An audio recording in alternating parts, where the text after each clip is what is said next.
Hey guys, welcome to day 6 of Minecraft as we get back into it.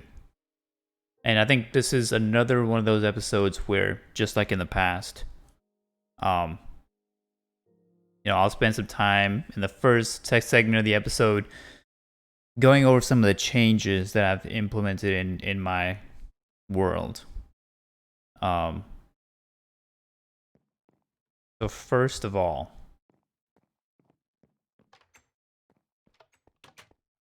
automatic farms, right? It's the concept that I mentioned in as early as the last episode, or at least recently, where I had identified the need for crafting items, right? A lot of times when you're crafting together items, you do need a good amount of each ingredient. And so, of course, starts the concept of farming. I'm sure a lot of you guys are aware, but of course, there's lots of guides online. And so I did some R&D on my end and found that this game does support a lot of creative ways that you can go about doing that. As you can see, I should probably start with this farm, right? The egg farm. Being infamous for spawning essentially an infinite amount of eggs within a short amount of time. And as you can see, the rate at which these things are spawning here, I mean, lots of eggs. And the way this works is, right, you do need to essentially create a structure where, you're going to have chickens come in from different directions. You can lure them with seeds. And of course, once you do have enough in a closed container, such as this one, which we chose to go with glass, but you could really do, other cheaper measures. You could do grass, dirt, stones. It doesn't really matter. But once you do have a good bit, right, you put a hopper right beneath that structure that they're standing on. And of course, the more chickens you have, the more eggs they will lay. And this is a staircase I built just so I can sort of add to the mix here. As you can see here, a good amount of chickens. But of course, that's necessary because it's proportions to the number of eggs that you wish to produce in a short amount of time. So that's sort of my step one, right? Because a high number of eggs is exactly what I needed for me to build this next structure, the actual chicken farm, right? So what ends up happening is these eggs, right, are enclosed in a similar container as this. Only here, our objective is to, as each new baby chicken spawns, it gets inserted here through this redstone structure, right? And is actively doing its thing as I speak. So it spits them back out here. And what happens is, initially, of course, they're babies. And as they grow, they're going to hit that lava. And as soon as they do, they're insta-cooked, as you can see here. Of course, this one's not going nearly as fast as this one here because, it takes a lot of time for them to it takes more time for them to grow up than the time it takes for these guys to spawn eggs, simply due to the numbers. So what I did was, I took the number of eggs, well, the high number of eggs, right? And, as you throw them in here, it's not going to work every time, but with each success, right, they just get deposited here in this sort of queue. Whoops. And of course, some of them do escape. I mean, it doesn't really matter. It's not a big deal, especially if you have a bunch of these. Yikes. There you go. For some reason, this guy ended up right back up here without me even luring him in. Interesting, that's the first time that's happened. But yeah, I mean, as each new baby chicken spawns, it'll basically get deposited here. This is my last set of eggs that I will use instead of tossing it somewhere.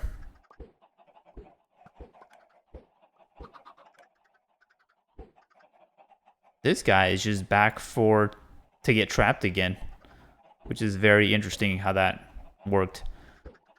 But like I said, that's the objective here, to get as many of them in here as possible, right? And you know, proportional to the amount of time, they'll spawn additional babies here, and as soon as they get cooked, they'll get deposited into this chest, giving you automatic cooked chickens and feathers if you need it. So this is the first two farms that I implemented in this game. It was really fun, getting to know how this infrastructure works from start to finish. There are lots of dependencies, as you may know, but it's interesting how all the interworkings go together, right? Which this is a comparator, this is a repeater, this is another repeater, and it feeds signals back and forth every time a change is made here, right? And this is the actual dispenser. So this will grab everything that's in this hopper. Essentially, for us, that means eggs, right? And all the eggs are going to be deposited here, and this thing will spit them back out here. And of course, by the time they grow up, boom, cooked chickens. Obviously, it's probably considered malpractice, but it's a game, right? So I'm not by any means trying to say that, I encourage this sort of unethical act in the real world, but obviously, all a game. And the reason why I had to put this fence around these two structures is because, there was an unfortunate circumstance where I didn't catch it, but a creeper had spawned right behind me as I was making this. So halfway through, and it actually happened twice, where everything was blown up. So I had to start from scratch. So of course this fence helps keep those guys away, right? Plenty of light as well, so they'll stay away from our infrastructure here built through the fence.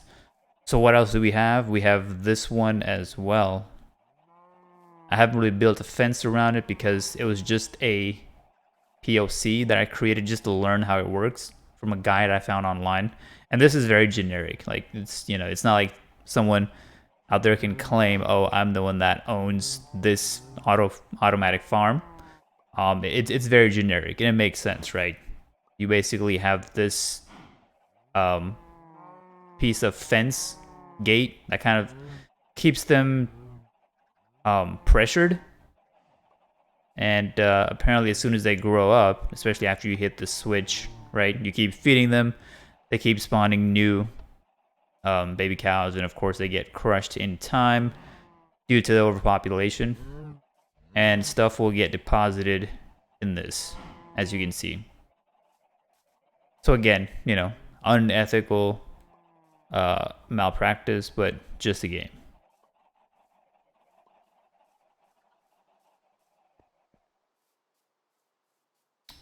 And as far as the last counterpart to the automatic farm, and this is still a work in progress, as you can see.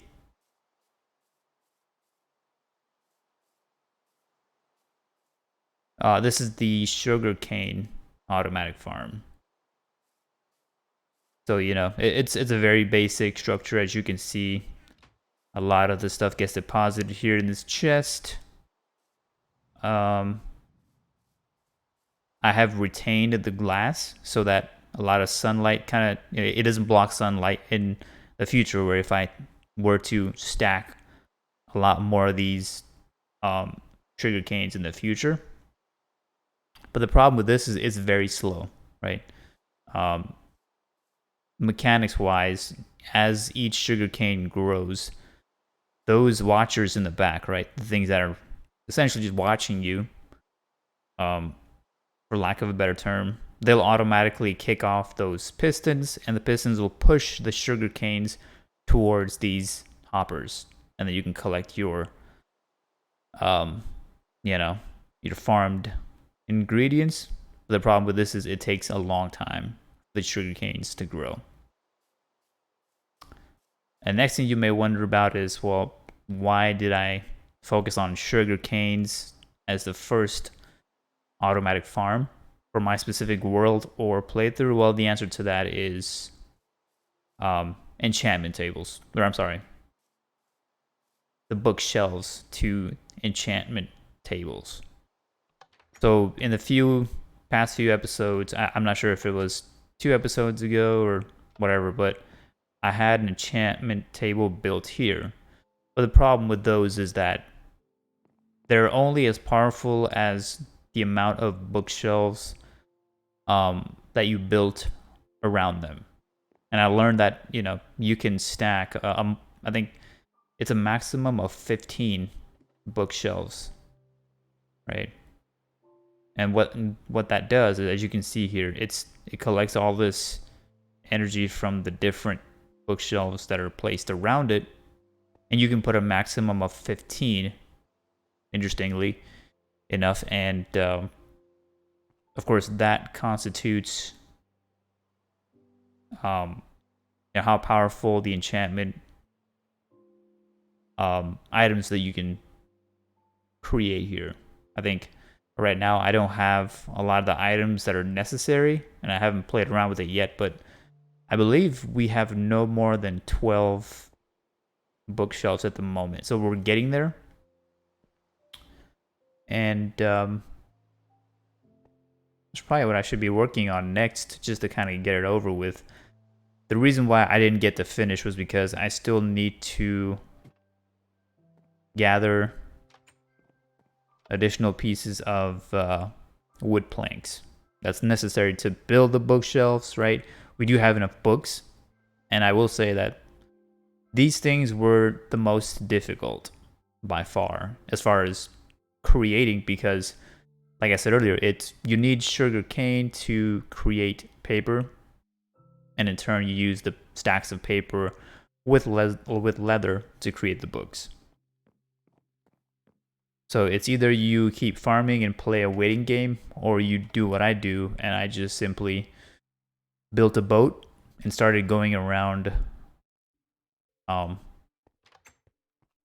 the different islands that are around this settlement, and looked for sugar canes around the coastal areas. So, which by the way did take forever, and I had gotten lost multiple times, and that's exactly why this compass plays a vital role, right? Because it's always going to point to the location where you originally spawned, and for us that means very near and dear to our shelter. So right now I'm getting ready to chop some additional wood so we can finish up our enchantment table area.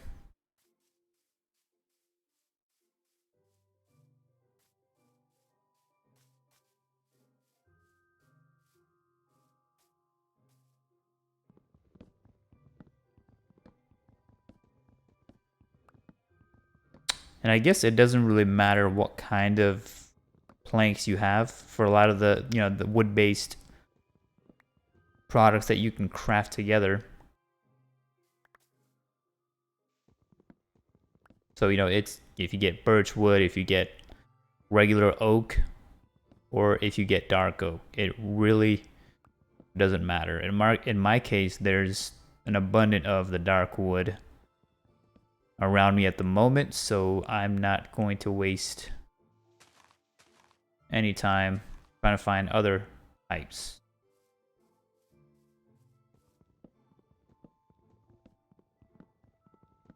And honestly, we should not need that much, given the fact that we only have to create, I guess, 3 more bookshelves. But I figured since I came all the way out here, might as well get a handful of these so we can maybe use it as a source of fuel in the future.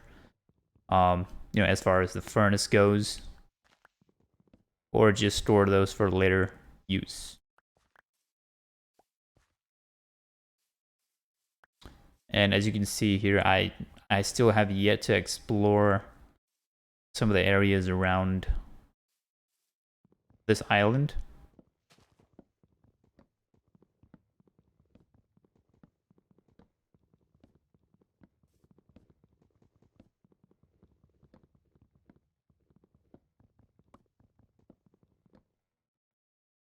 Guess okay. It's more than enough, I guess.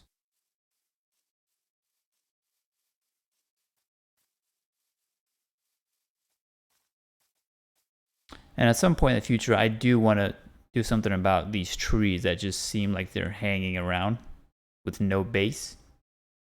And supposedly, what I learned was that if you chop them in a fashion where there is no base, right? They're not attached to anything, then supposedly they are supposed to just disappear on their own.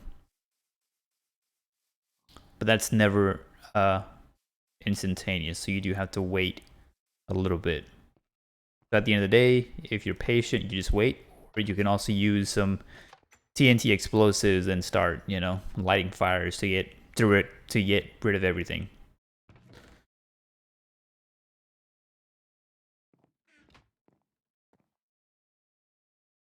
As you can see here, I have plenty of books. I need to first turn those logs into planks, right? Which I did for one batch. And next we'll go ahead and create, 3 more bookshelves.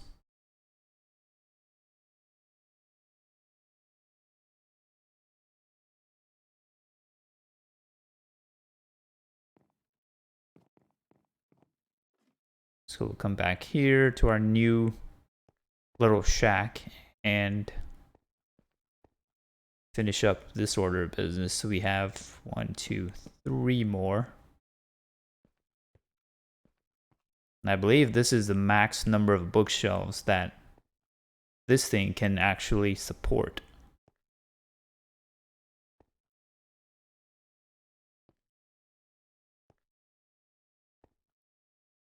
Although I do wonder about the fact that since these guys are placed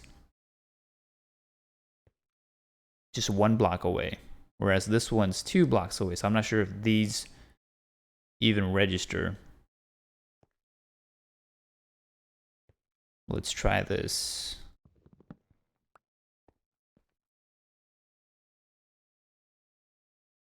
Oh, so now I have to recraft. Let's just do this. Do a little reset, go back down.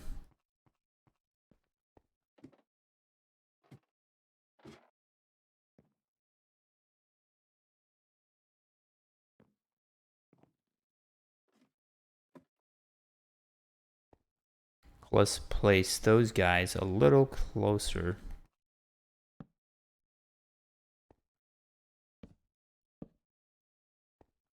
Yeah, there you go. So now as you can see, some of those sparks are flying in from all those directions because, again, we have these shelves placed no more than 1 block away. Any more than that, right? It probably doesn't make much sense.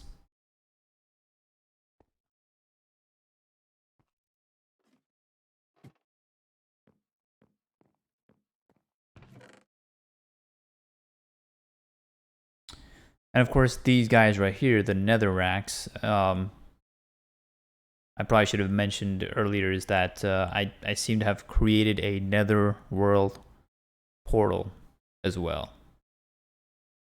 And that was, the initial experience was pretty bad because I ended up,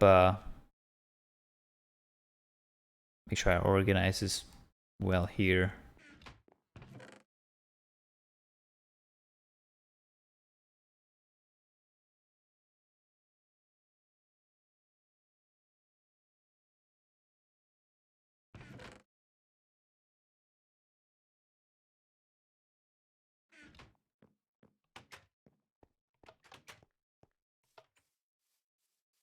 So what I was saying earlier, the netherworld portal. And it's being sort of safeguarded by a button as far as entrance goes. pretty interesting sound as you get close to it. So this thing is built using obsidian blocks, right? What is it? 2 here, another 2 here. That's 4. 1, 2, 3, 6. So about 10 different, 9 to 10 different blocks here of obsidian, which is the bare minimum. And of course, this thing here was built creating flint and steel. You basically light a fire inside and voila. Although I'm actually holding back on going back there next time until I'm actually ready, because the last time I was here in that world, apparently it spawned me right on top of some lava. So that did not turn out well. And from what I had read about it, right, you basically go there after being fully prepped. So I went in there wearing full-on diamond gold armor, and then only to find out that I would be dead. But thankfully, I did manage to go back and collect some of my inventory. But the keyword there was some. It was not all of it, so there was a huge loss. So I figured next time, before I end up going back there, definitely, I should be focusing on those enchantments. So I can maybe look into like a fireproof armor or something of that sort.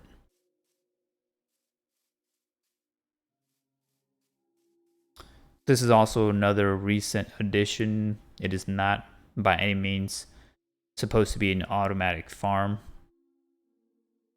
I simply just needed a bunch of wheat to feed some of those cows, so spawn additional ones, and so this was the fastest temporary way.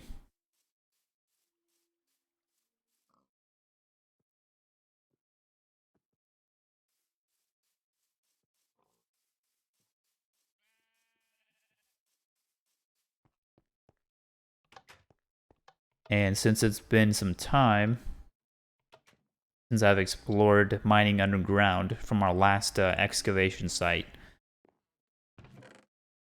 let's maybe go for another round here.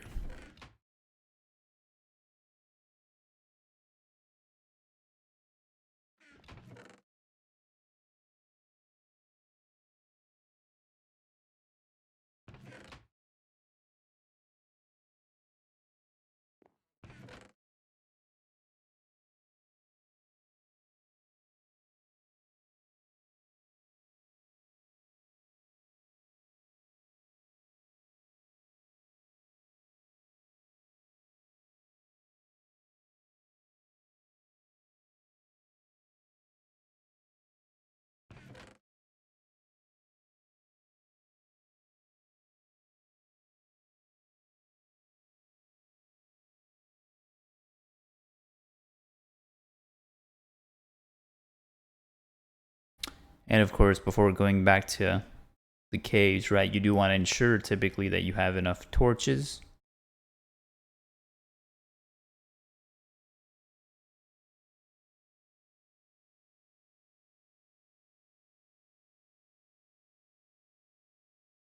As well as potentially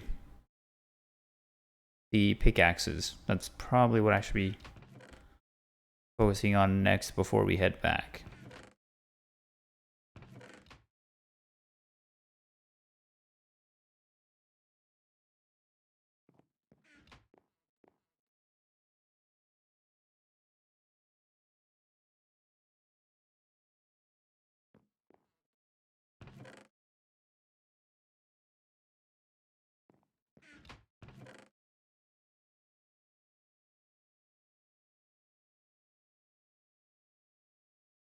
So it looks like we're okay. A lot of times, I do forget to bring some bread or any kind of, items that are edible on the spot, because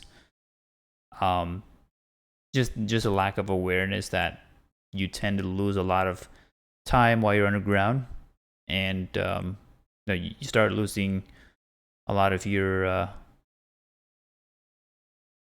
hunger gauge.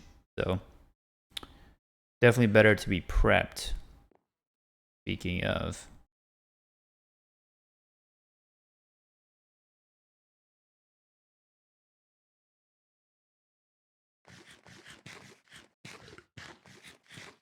Get a bite to eat before we go. And it's actually nighttime.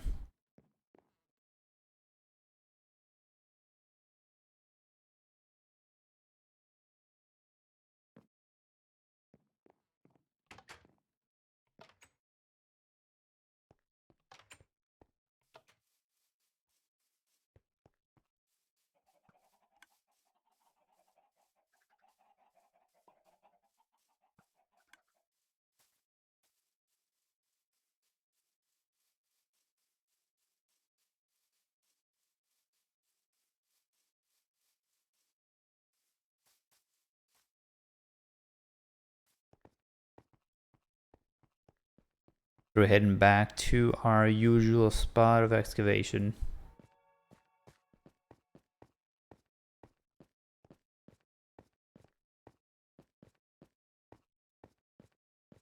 And I'd say within the depths of this mining ground, right?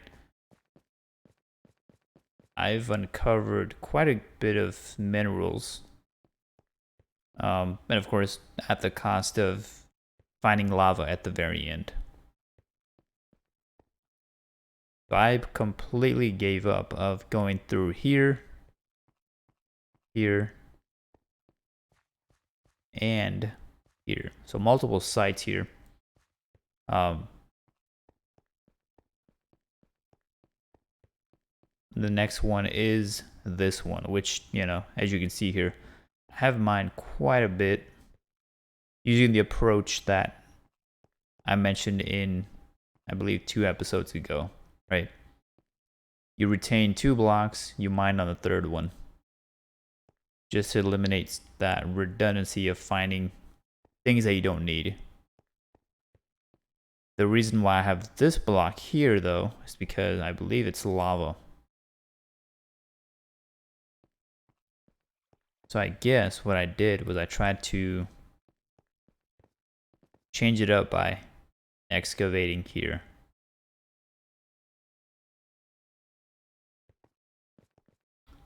But seeing that I put some cobblestone here as well, I think that means I may have found some lava there too.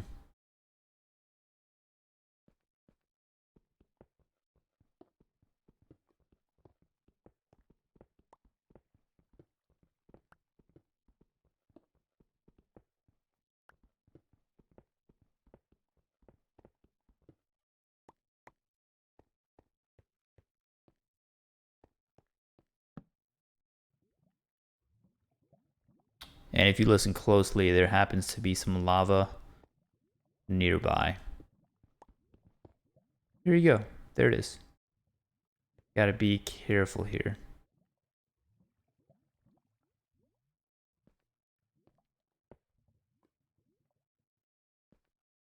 Can't really place any more blocks above. Hopefully that'll stop it.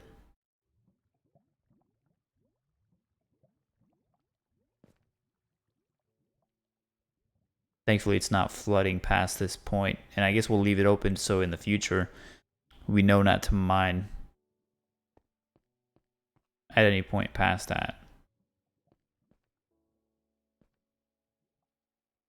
I'd say that's probably as unfortunate as it gets. That, you know, you'll find that you can mine pretty deep, but then as soon as you hit some lava, you have to sort of change your direction of mining.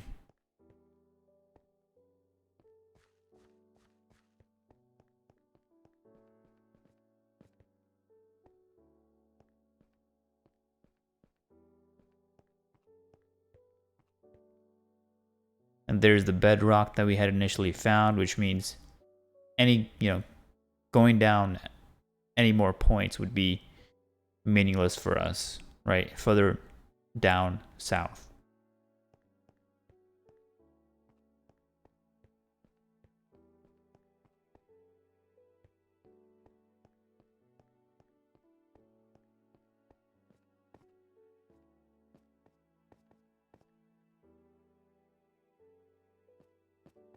Let's see if we can go a few levels up and maybe start mining here. Although with the amount of gravel that's in the area, that can get a little frustrating.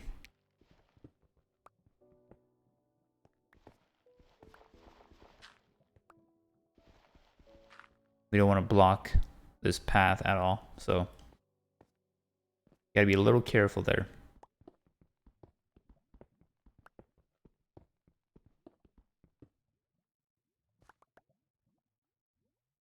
But interestingly enough, you can hear the lava here as well.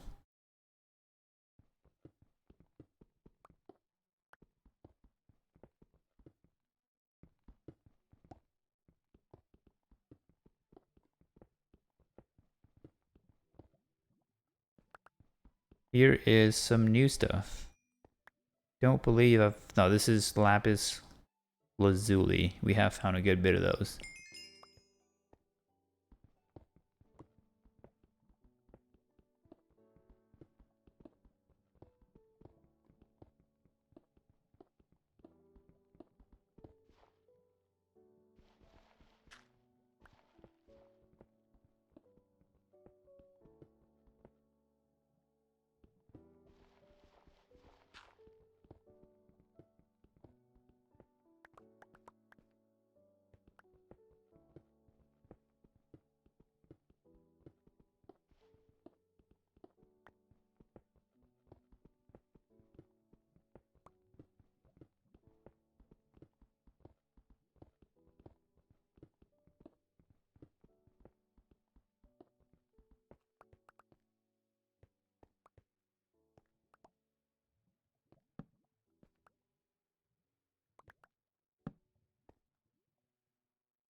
So if you noticed, right, as I was getting towards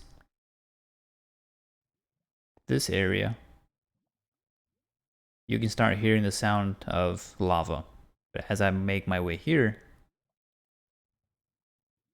it kind of dies down and goes away. So to me, that means I should avoid going that route and just stick to this area first.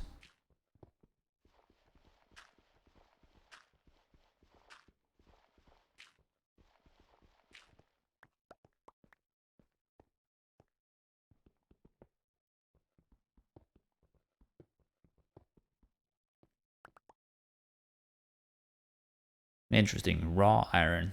I think that's the first time I've encountered that.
And recently, for just about any of the pickaxes that I craft, I've been trying to avoid any stone-based builds, and you know, leaning more towards iron, just because of the fact that it lasts a lot longer, and it's also much faster, except for gravel, because I mean, you can't do anything else with gravel either way.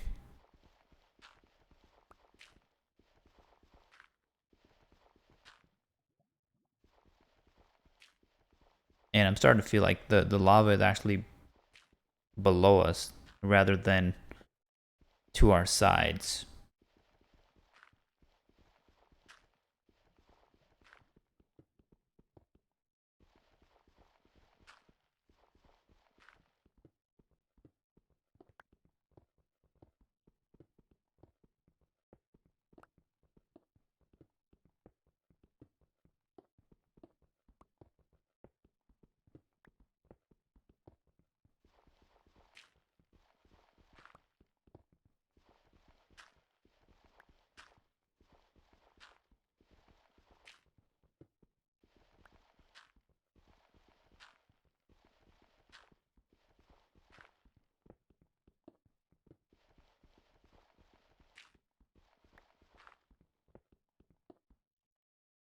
And here we have some, I believe, gold ore.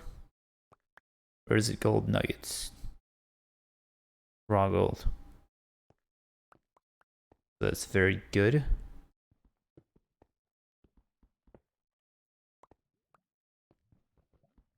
Just trying to be very wary of the lava, just in case we hit one of those stopping points.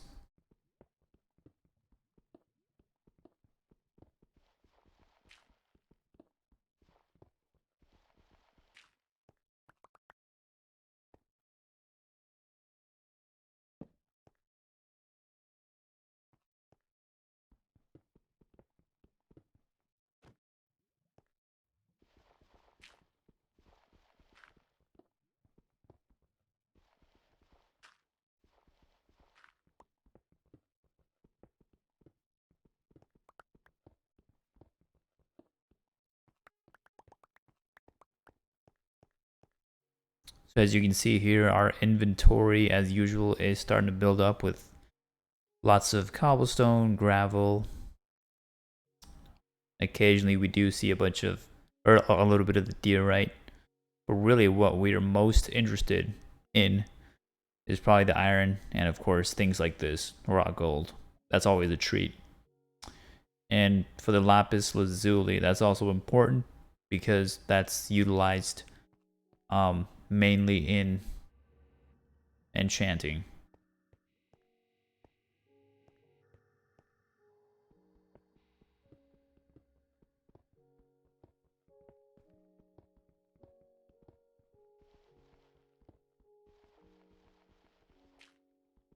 And of course, the good thing about bringing food with us on these excavations is to ensure we don't, end up dying, or at least getting super hungry.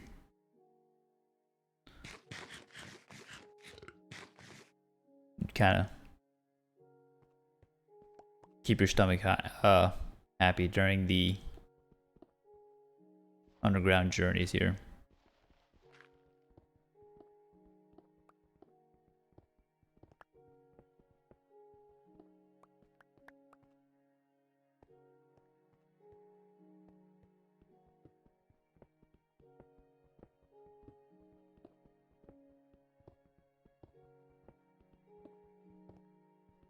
And at some point, once we're deep enough in this specific level, that's when I would personally start wanting to utilize that,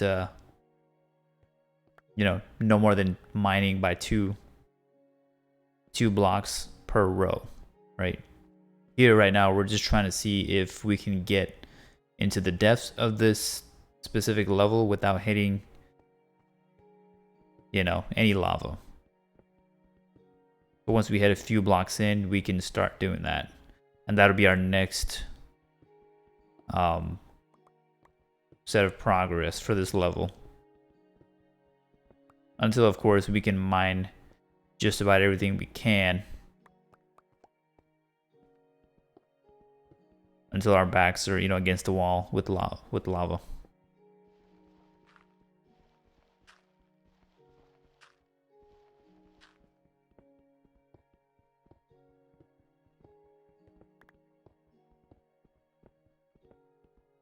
And here, as you can see, there's nothing but gravel. So that's going to be a bit of a pain to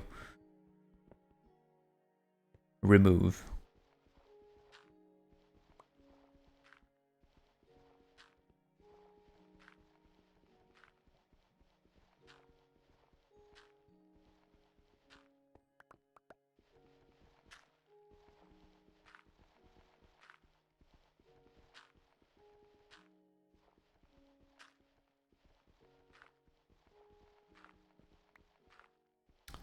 But at least occasionally, with every other gravel stone, we will start to see coal that pops up as a result too, which is good.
So with this level, we still have a good bit of mining left.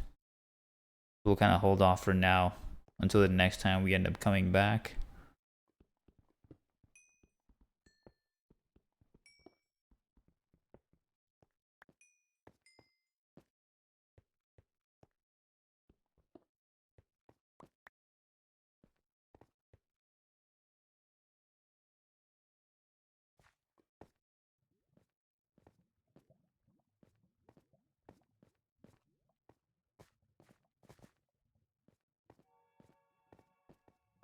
And it is quite a long way back up.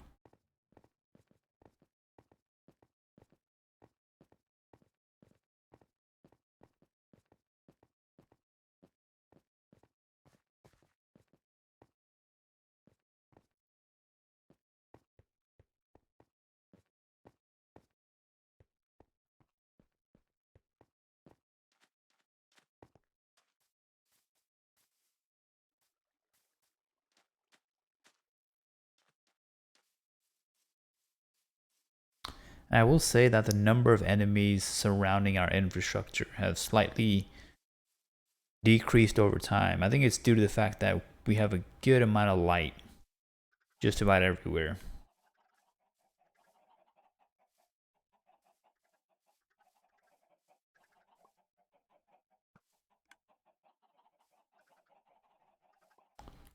as usual, just making my way back to our warehouse where I can then deposit a lot of the excess stones that we found.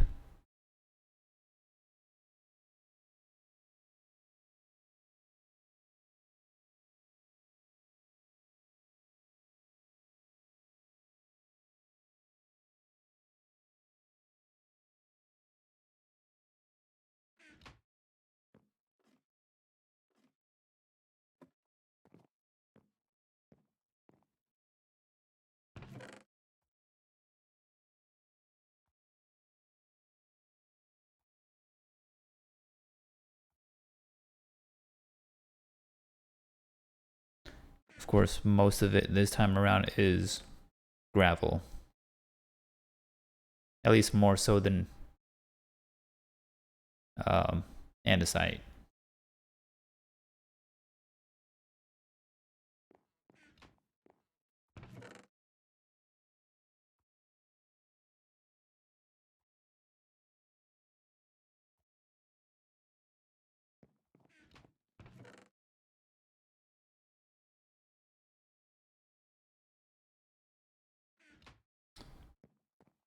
And of course, like I mentioned in the last episode, we do have this floor reserved for strictly the redstone. But since we have a little bit here, I mean, I'd be willing to take that back to the shelter in case we need to create the last bit of the automatic farms. Of course, you do want to be careful as we make our way back from this area to the shelter, due to the fact that sometimes enemies can spawn around us.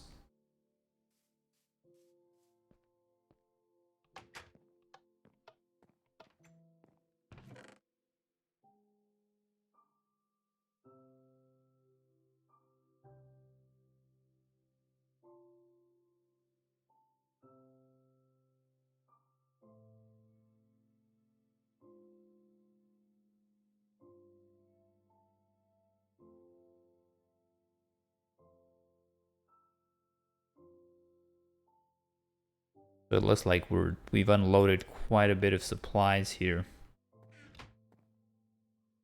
But since it is night, you can't really do much.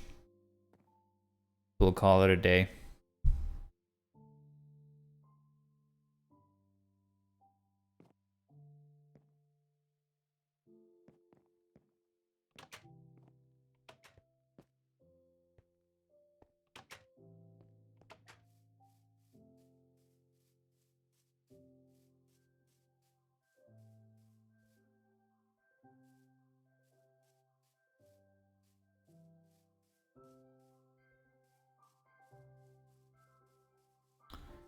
I think my next task really with this in this world that we've created is to start thinking about ways that we can farm more experience. And the reason why that's the case, right? And by the way, this is the sort of, it's a boat that I made recently, which I used to go around from island to island in case I need more resources, which I don't readily have available. Of course, as you can see, this is a much faster way of traveling by sea as opposed to just sheer swimming efforts. But yeah, mining EXP is super important for enchantments. So that's probably the next automatic farm that I try to create for us. And if you recall from a few episodes ago, this is where we had first found signs of different netherracks. As you can see, I guess that's dolphins trying to play around with us here. Which, of course, they're completely harmless, by the way. And there's really nothing else to mine here, I think. Whoops. Since I mean, really, the only object of highlight here was this chest, which we've already gotten everything that we could.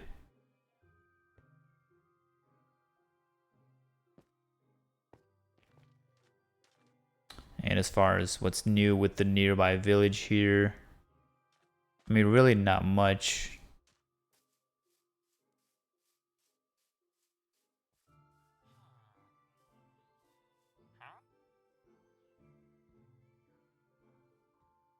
Another thing too for us to focus on going forward is also to somehow get some pumpkins together for the farm. I know last time I had acquired a seed and unfortunately lost it in the netherworld after being respawned back here. That's going to be super important for us to build the um, the stone giants, or really I guess they're called iron golems.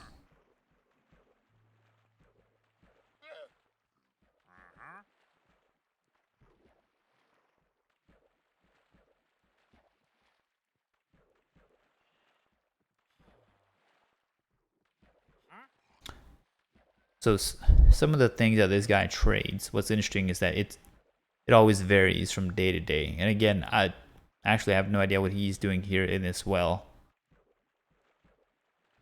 This guy is an interesting character, but he will have different sets of items almost every other time that you run into him.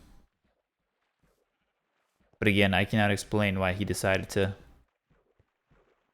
why he's doing whatever he's doing here.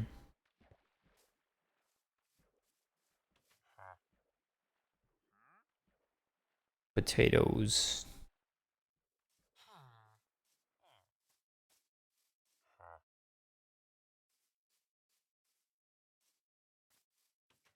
And again, I mentioned this last time. You can always, for any village, you can invade their homes. You can even check out some of the stuff that they have. I try not to steal, which in this case, there's not much to steal. But yeah, I mean, the iron golems will not pursue you unless you inflict any harm to the villagers. So essentially, they don't really care if you steal their items.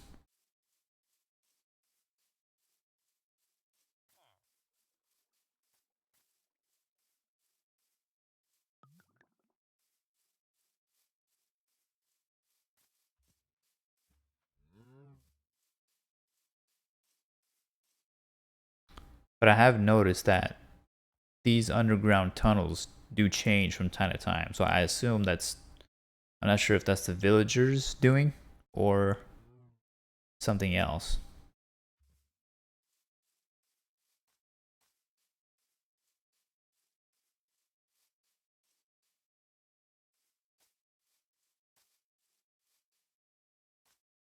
And as you can see here, they apparently have started to build some type of pier or dock here. However, I don't really see any boats or anything else of that nature. So they haven't gotten very far.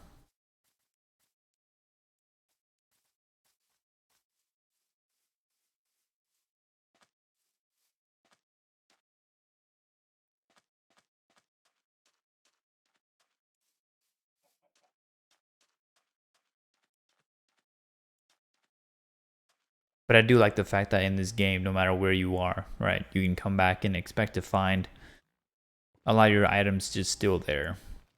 So in essence, you can still jump from one island to the next, leave your boat at the dock,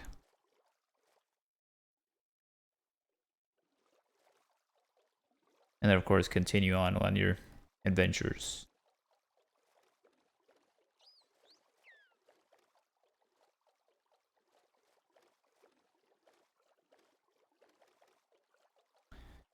And of course, in future episodes, right, once we have enough of the farming going on, right, especially with the mob farms, where we can get a lot of experience.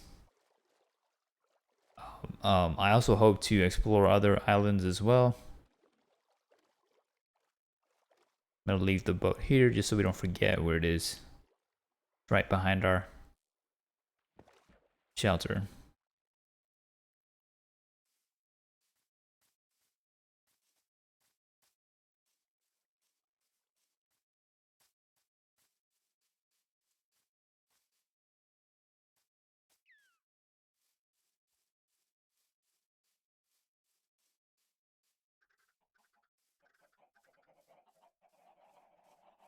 So I think both of these auto farms are working out very well for us. The only one I do want to sort of modify is this one, the auto cow farm. And the reason why is because it has mixed results. A lot of times it doesn't work, sometimes it does. But I don't think this one, from a Minecraft perspective, has anything to where you can actually implement it like this, right? These are both of these, the egg one and the chicken farm, they're completely automatic. There's no need for us to do anything going forward, whereas this one does require a lot of work. I mean, kind of sucks that you do have to increase their elevation and then start feeding them a bunch of wheat and then bring it back down to get your items. So it's not, essentially an automatic farm by any means.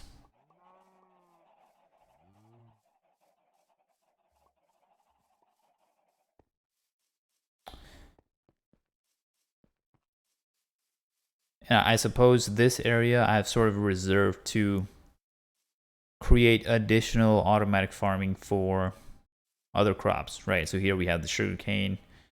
And I guess wheat is also going to be necessary because you can't always rely on these manual methods, right? It's going to be time consuming and, it does require a lot of effort.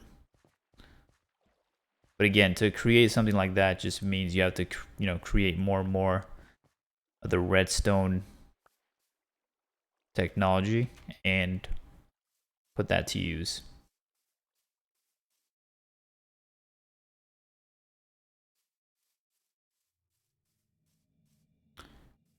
But that's pretty much it for this episode. And, next time, I guess the first thing I'll probably want to do is explore the netherworld once more. Honestly, what I should be doing is right when I teleport in this world, I should probably create some stone blocks around me, especially on the floor, so that way in case, I do end up spawning in some lava, at least I'm right on top of the stone, if that makes sense. So sort of shore proofing our way inside, and once you start walking, you can actually visually see stuff around you. It'll probably be a little more easier to move around without bursting into flames.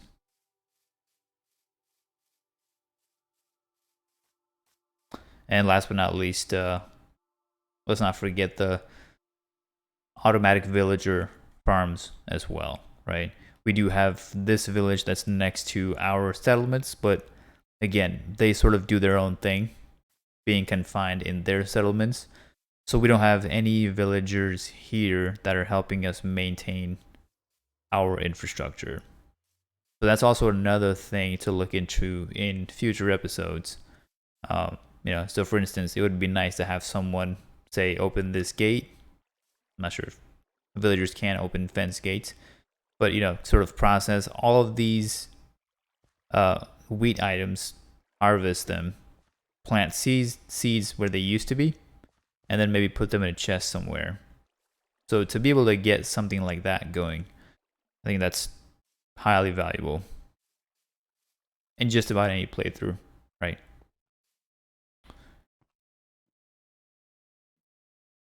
So yeah, I mean, lots of exciting stuff to come in future episodes. And honestly, I'm still learning, right? This is the automatic farm system, exploring other islands, and even building the second floor with the enchantment tables, which I haven't really explored much. Still learning through that process too. And eventually we want to be in a position where I can explore the netherworld without bursting into flames. And having a bunch of those crazy enemies come after you. So, but anyways, as always, thank you for tuning in, and we'll see you in the next episodes.